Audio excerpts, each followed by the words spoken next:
Em nome do Pai, do Filho e do Espírito Santo. Amém. Meus queridos irmãos e irmãs, o Evangelho de hoje é o Pai Nosso, segundo a versão do evangelista São Lucas, que, estranhamente, não é Pai Nosso, é simplesmente Pai. É assim que Jesus ensina os seus discípulos a rezarem. Vejam, existem algumas nuances, algumas coisas bem interessantes com relação a essa versão de São Lucas. Quando Deus nos dá vários evangelhos diferentes, com variações, é porque Ele quer que nós aprendamos aspectos diferentes daquela mesma verdade. Bom, em primeiríssimo lugar, São Lucas é um evangelista da oração. Jesus estava rezando. E então os discípulos, vendo Jesus rezar, como reação a Jesus que reza, pedem a Ele: Senhor, ensina-nos a orar como João ensinou aos seus discípulos. E Jesus então lhes ensina. É interessante nós entendermos que é realmente importante aprender a rezar. Se alguém dissesse, fale russo ou fale japonês, você iria dizer, olha, ninguém me ensinou, eu não sei falar essas línguas.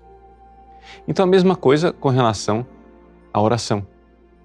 A oração, ela precisa ser aprendida porque nós precisamos entrar na linguagem de Deus. E Jesus aqui nos coloca já de cheio nessa realidade. Chamar a Deus de Pai.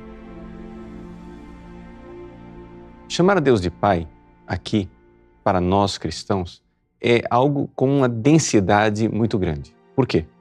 Porque não se trata simplesmente de dizer que Deus é nosso Pai metaforicamente. Ou seja, as outras religiões podem chamar a um Deus de Pai. Ou seja, os gregos podiam chamar Zeus de Pai ou Júpiter de Pai. Mas simplesmente por metáfora. Eles sabiam que não eram filhos. Nós sabemos que Jesus é Filho. E é Filho de Deus porque consubstancial ao Pai. É da mesma natureza do Pai. Assim como o seu filho é da sua mesma natureza. Ou o filho de um animal é da mesma natureza daquele animal. Jesus é Deus, porque Ele, sendo a segunda pessoa da Santíssima Trindade, é da mesma natureza de Deus, vive na intimidade de Deus Pai e, portanto, Ele pode dizer Pai. Abba, Pai. Ora, ao nos ensinar a rezar, Jesus está nos introduzindo nessa intimidade de Deus. Ou seja, numa realidade sobrenatural.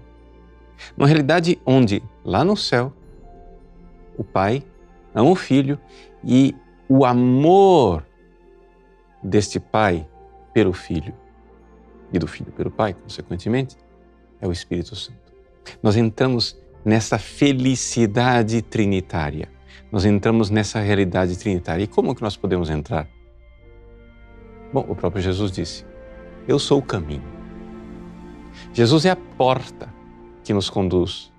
Porque se nós estivermos unidos a esta divina pessoa, a segunda pessoa da Santíssima Trindade, que se fez homem igual a nós, consubstancial a nós, Ele se fez filho de Maria, ou seja, filho do homem. Ele, filho de Deus, se fez filho do homem. Então aqui, agora, nós, unidos a Ele, pelo Espírito Santo, podemos chamar a Deus de Pai. Isso é fantástico. Isso é grandioso. Nós somos filhos no Filho Jesus.